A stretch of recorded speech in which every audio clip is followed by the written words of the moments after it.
দেখতে কলম দারুণ লোভনীয় হইছে। আরে হাজরিন, এই দেখো তোমাকে লাগি কি লইছি। আছে তো কেলা দেহি আর ব্যাগের মধ্যে কি? আর ওটা এর মধ্যে মিষ্টি দই। আহাওয়া কই কি কেলাই দিয়ে কি মিষ্টি দই খামু? আরে কেলাইতে মিষ্টি দই খাইবেন কা? আজকে ইফতারিতে পরান ঠান্ডা করা দই সিরা বানামু। দই চিরা বানাইনার পান্নে প্রথমে চিরা ধুইয়া হালকা ভিজেই থুইতে হইবে।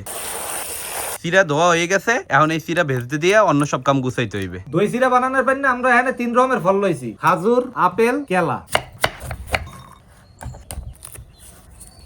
সব ফল ফলাতি কাটা হয়ে গেছে। রবেন, এখন সিরার পানিটি সেকমু। চিরা আমরা একটু বেশি ভিজেই হেলাইছি, আপনারা 4-5 মিনিটের বেশি ভিজেই থইবেন না।